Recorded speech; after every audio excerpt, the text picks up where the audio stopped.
Ini kan pradik kita kan seperti buruh tadi, banyak suku, banyak pola pikir, apalagi pengacara punya pemikirannya sendiri. Abang ada niat nggak mau mencalonkan jadi ketua? Welcome to podcast Dikamer.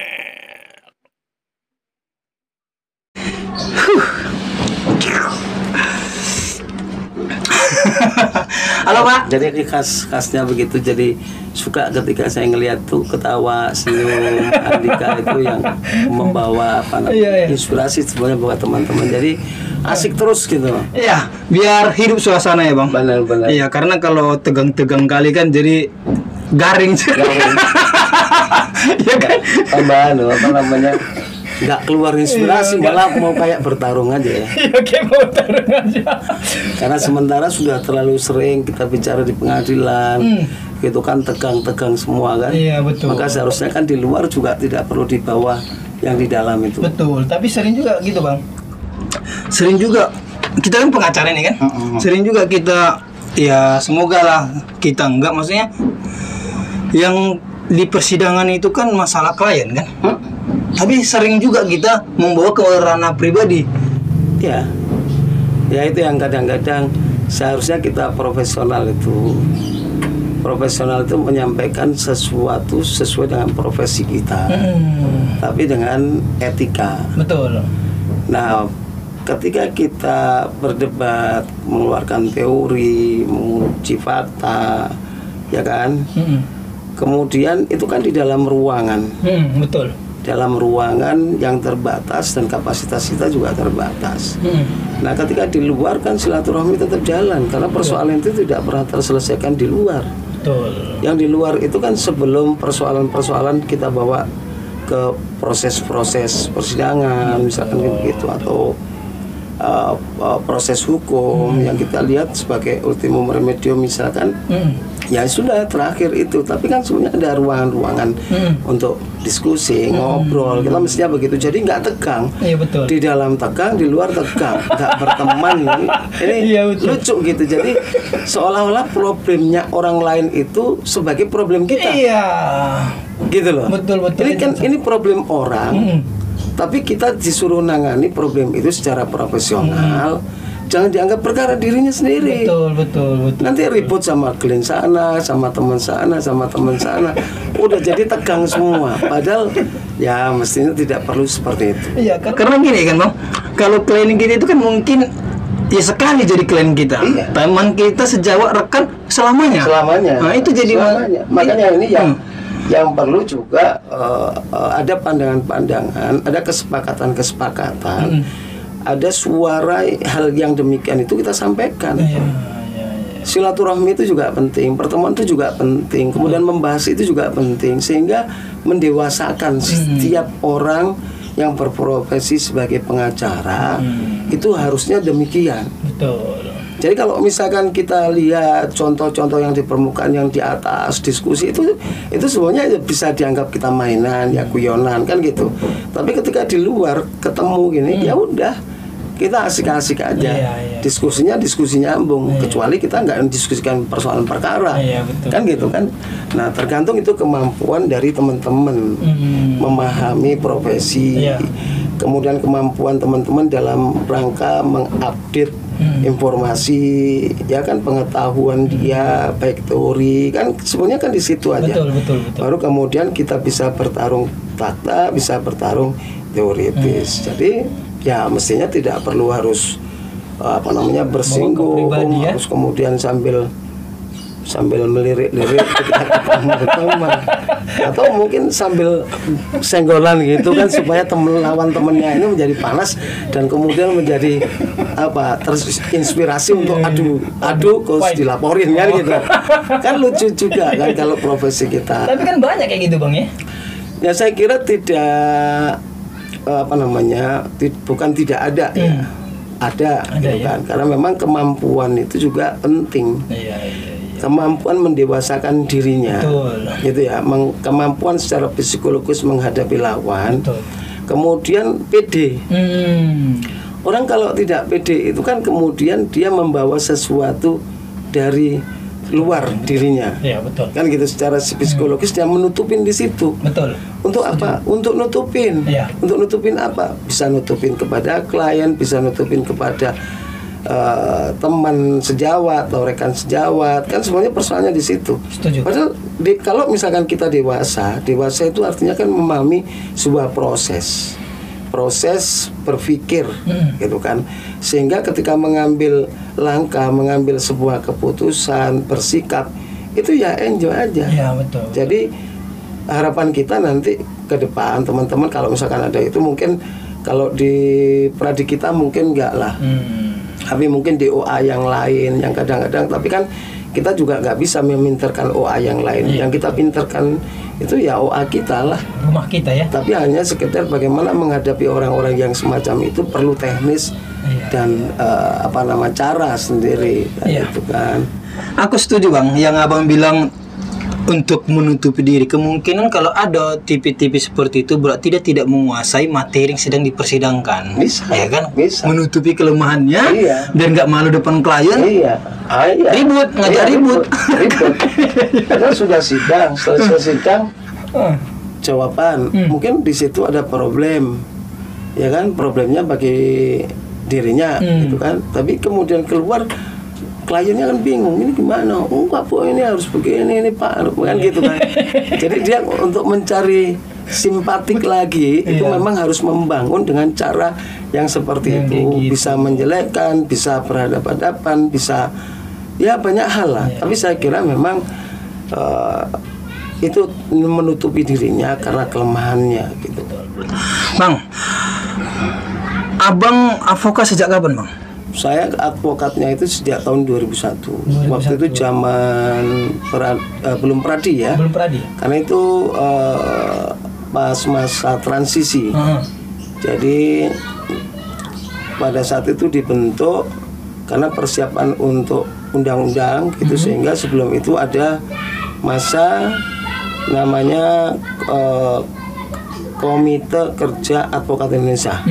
Jadi itu pelaksananya begitu. Kalau nggak salah waktu itu juga Mahkamah Agung juga yang memfasilitasi tes, kemudian sampai penyumpahan di Pengadilan Tinggi itu tahun 2001. Berarti belum ada pradi ya? Belum ada pradi.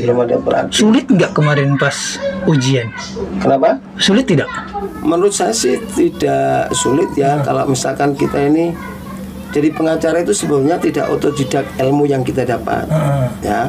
Tapi jadi pengacara itu juga dia membangun komunikasi lingkungan harus tepat.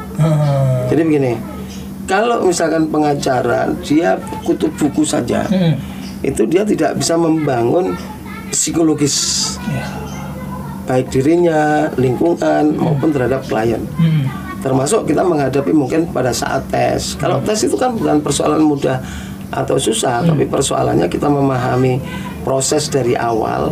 Misalkan pengalaman kita ada paralegal, kemudian penanganan mengadvokasi, walaupun waktu itu belum pengacara, tapi kan kita sudah memiliki itu kan. Artinya saya kan organisasi nih di Serikat Buruh dulu, kan gitu kan, sehingga teknis proses itu kita sudah paham. Ilmu hukum saya kan tahun 90-an misalkan. Tapi proses ini kan sudah saya gunakan. Bagaimana ketika mengadvokasi buruh, bagaimana saya harus survei, kemudian saya bagaimana mengidentifikasi masalah, bagaimana menyelesaikan masalah, gitu kan. Tindak lanjut solusinya bagaimana. Itu kan memang sudah, saya pikir bagian dari sebuah proses pada saat tes. Sehingga tes itu apakah pidana ataukah perdata, ya saya kira saya memulainya dari situ. Berarti pengalaman Abang sejak tahun 90-an di Serikat Buruh tadi ya. Ikut belum jadi pengacara pun sudah memberikan pandangan-pandangan hukum kepada buruh ya pada saat itu ya. Kalau saya ini memang dari mahasiswa saya udah gerakan kampus. Oh iya, kuliah di mana Bang? Saya di Universitas Islam Malang. Tahun 90 saya lulus.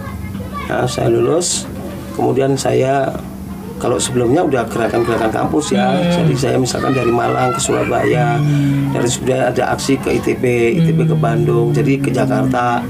Jadi samalah dengan kegiatan-kegiatan mahasiswa itu. Setelah itu kemudian saya diminta sama Mukhtar Pakpahan. Kapan itu? Sekitar tahun 94. Pertemuan saya dengan Mukhtar Pakpahan yang pendekar pejuang hukum lah ya. Cukup banyak dia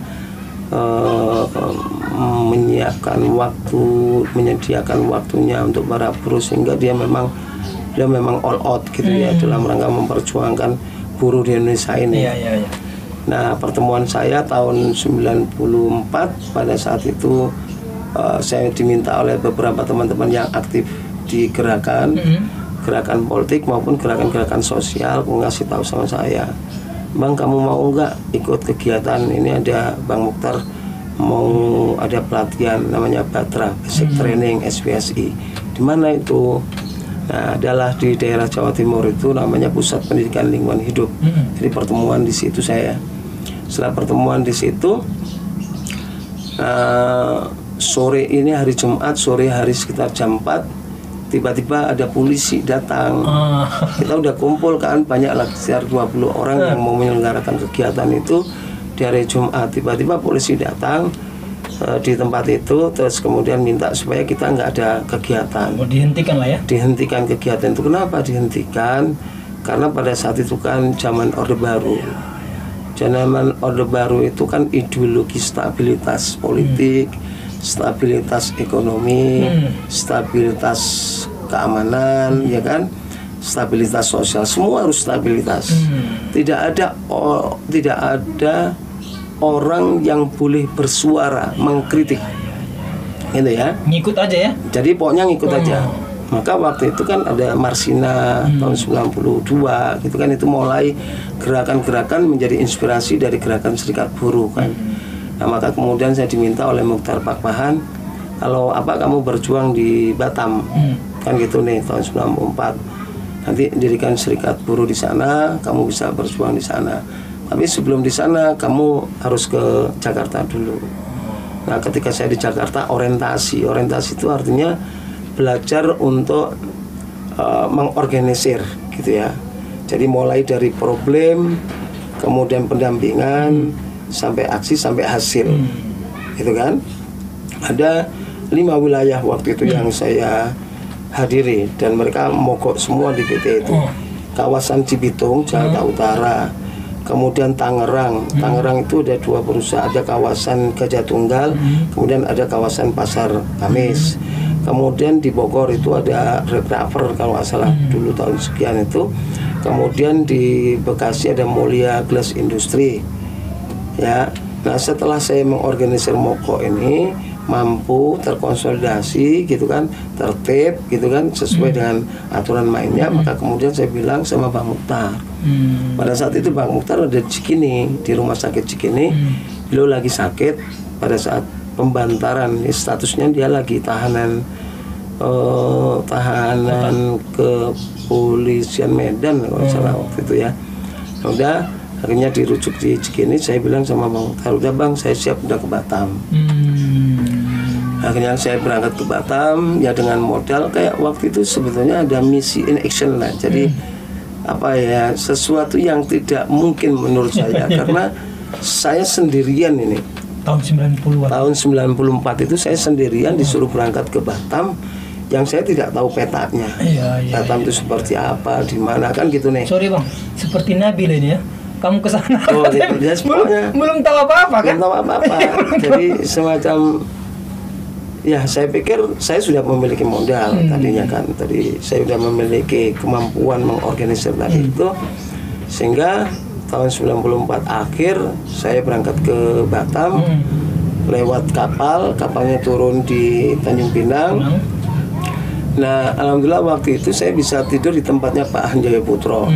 Karena Pak Hanjaya Putro itu saya berjumpa di Kalibata, di perumahan beliau. Saya minta supaya direkomendasi untuk beberapa waktu saya boleh tinggal di Tanjung Pinang. Setelah Tanjung Pinang itu 2 minggu saya tidur di dormitori. Kebetulan ada adik saya perempuan itu kerja di Singatronic waktu itu ya, Singatronic gitu. Kemudian saya tinggal di tempat dia. Kalau tempat tinggal dia misalkan kan mereka pagi-pagi kan udah berangkat kerja. Saya begitu mereka berangkat, saya masuk. Nanti sore dia datang, saya sebelum sore dia datang itu mereka datang, saya udah keluar. Jadi pindah-pindah tempat. Bisa saja misalkan saya di blok A, bisa di blok B, bisa di blok C, bisa blok F, bisa blok N, bisa blok R. Itu jadi pos-posnya itu tahun 9 itu sekitar. Nah kemudian akhirnya saya ada beberapa teman, termasuk saya pernah tinggal di kawasan ini, di kawasan Piayu ini, tahun-tahun 95 itu, ya tahun-tahun 95 itu masih banjir, masih hutan ya, masih hutan. Kemudian kalau hujan banjir, saya tempat tinggal di teman gitu, saya numpang. Kalau misalkan hujan ya apa namanya, tergenang. Jadi apa, tempat tidurnya itu basah, sudah melebihi air, sudah airnya melebihi dari tempat tidur itu gitu. Jadi ya sudah, saya pikir itu pengalaman lama ya. Jadi saya terus setelah itu akhirnya saya bentuk Serikat Buruh tahun 95. Yang penting bagi saya ketuanya. Serikat Buruh. Kalau yang lain itu anggota, dia aktif atau tidak aktif tidak penting, karena saya paham pada saat itu zamannya Pak Harto. Jadi kalau zamannya Pak Harto, saya mesti diikutin terus sama intel-intel, itu pasti diikuti lah. Teman-teman tidak semuanya memiliki kekuatan mental gitu ya, sehingga kan di pressure dia keluar. Saya yang penting saya sudah jadi ketua, gitu kan, ketua Serikat Buruh Batam tahun 95. Kemudian mulailah kita mengorganisir. Nah, pertama kali yang saya organisir waktu itu adalah PT Singakom Panasonic. Atau udah ganti Sinkom sekarang? Bukan. Sinkom Panasonic, itu ya. Kemudian sama MKPI. Nah, itu kan nggak terbiasa di Batam tuh dulu tahun-tahun segitu. Nah, tiba-tiba kok kemudian ada demo, ada mogok kan gitu kan. Nah, saya mulai pada saat itu nuntut pembayaran UMK. Jadi UMK itu seharusnya keluar pada bulan April gitu kan. Mei masih belum dinaikin lagi sama perusahaan. Maka saya bantu, saya mengorganisir, saya kumpulin dulu di MKPI itu. Saya waktu itu ada di dormitori yang rapat, yang pertemuan itu hampir semua perempuan, karena yang laki-laki kan nggak terlalu banyak di perusahaan itu kan, kecuali mungkin bagian leader atau apa gitu, atau supervisor gitu kan. Nah, jadi kita mengorganisirnya di dormitori, di perumahan-perumahan, di rusun-rusun itu, dilingkungin situ. Jadi mulailah kita didik di situ. Itu yang pertama kali. Baru kemudian ada lagi PT Sinkom Panasonic itu. Setelah PT Panasonic, berikutnya agak lama terus ada Bujitek, tempatnya rekan kita Richard Sidaputar, dan dulu itu kan kemudian kita rekrut menjadi pengurus komisariat. Dan saya memang tradisi mogok itu mesti zaman saya. Nah, dari tahun 96 itu sudah mulai mogok. Bahkan teman-teman waktu itu ada yang minta supaya, Mas Bambang gimana kalau kita dirikan serikat buruh? Saya bilang belum boleh serikat buruh, karena oleh pemerintah belum dicatat sebagai serikat buruh. Saat ini kita dicatat sebagai LSM gitu ya, karena Pak Harto pada saat itu masih berkuasa gitu kan. Nah, kecuali setelah Pak Harto lengser baru kemudian serikat buruh kita diakui sebagai organisasi serikat buruh. Sebelumnya kita dianggap sebagai organisasi tanpa bentuk, gitu, dianggap sebagai LSM. Apa korelasinya? Ya kalau serikat buruh kita udah bisa menjadi anggota serikat buruh dunia. Misalkan NTUC WTO gitu kan. Ada organisasinya ya? Ada organisasi World Trade Union kan, WTO gitu kan. Jadi kita udah bagian di sana. Sehingga kita udah solidaritas forever, itu kan ada solidaritas seluruh serikat buruh. Sampai kemudian di tahun 2001 saya sempat diusir gara-gara dari Batam oleh sebagian kalangan komunitas, nggak perlu saya sebutin gitu kan. Itu sekitar tahun 2001 akhir, ketika saya mulai membahas upah minimum kota. Karena saya membahas minimum kota kan ya pertama saya bisa memperjuangkan 46% untuk tahun 99 untuk tahun 2000. Di tahun 2000 untuk tahun 2001 saya bisa perjuangkan 18%. Kemudian untuk 2001 dibahas untuk tahun 2002. Nah disitulah saya dihadang oleh teman-teman sehingga saya tidak memutuskan pengupahan itu. Karena dihadang kemudian dihadang sehingga saya tidak bisa ikut dalam pembahasan pengupahan, putus itu kan. Nah kemudian kami menyusun untuk demo besar-besaran. Nah saat demo besar-besaran kita di Pemko Batam kan, di Pemko Batam itu sekitar 10.000 orang lah. Bilang ya banyak lah sebelum saya mempersiapkan pelaksanaan demo itu ya banyak orang yang ngancam gitu. Tapi kalau kamu sampai di lapangan ketemu sama saya, saya bunuh, saya tembak. Saya bilang semua resiko. Saya senang lah. Saya memang waktu itu mencari penjara, mencari tahanan. Bagaimana saya supaya bisa ditahan sebagai napi politik lah. Karena saya kan berjuang untuk buruh kan. Saya cari itu. Makanya gerakan saya memang cukup kencang ya. Ekstrim loh ya. Kalau ekstrim tidak. Karena saya bilang saya akan menjadi provokator selama peraturan perundang-undangan tentang perburuan itu tidak dijalankan secara baik. Itu statement saya pada saat itu.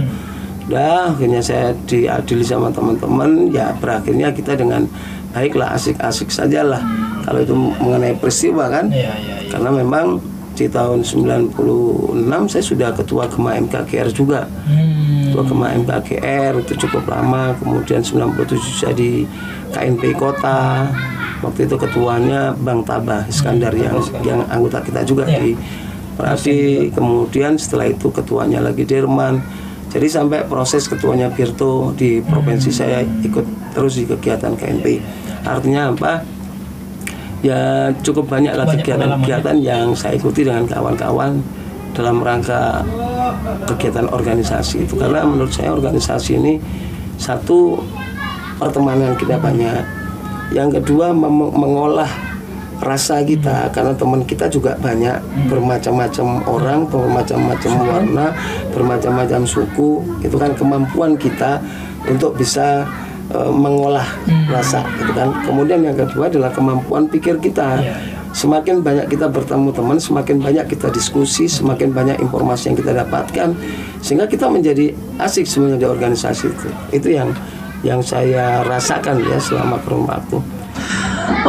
Banyak pengalaman Abang sebagai ketua, dan mungkin orang serikat buruh sekarang ya kalau melihat Abang ya dianggap sebagai figur yang bisa dicontoh, karena banyak hal-hal yang sudah Abang lakukan untuk mereka, walaupun sudah sekarang cut ya, mereka lah sekarang banyak. Oke Bang, aku mau nanya Bang, ini kan itu bukan rahasia publik lagi, bentar lagi Pradi kita ini ya kan memilih ketua yang baru, yang zaman Pak Bistok udah mau selesai. Kapan selesai Bang? Tanggal 11 Oktober. 11 Oktober. Ya kemarin juga kita rapat panitia kan, sudah menyusun semua. Menurut Abang, ciri ini kan kita mau cari kader-kader. Ya menurut Abang kader-kader yang bagaimana yang cocok untuk mencalonkan sebagai ketua? Karena gini, oke, pengalaman Abang tadi sudah sangat banyak khususnya di buruh Bang. Kalau mungkin di komunitas suku mungkin oke lah, karena buruh ini kan semua suku. Di buruh ini kan kompleks semua orang. Itulah seperti kompleks itu gambaran kecilnya Indonesia, semua suku, bahasa di sana, pola pikir gitu. Jadi saya mau narik ke persamaan advokat kita ini Bang, Pradi kita ini. Ini kan Pradi kita kan seperti buruh tadi, banyak suku, banyak pola pikir, apalagi pengacara punya pemikirannya sendiri. Abang ada niat nggak mau mencalonkan jadi ketua?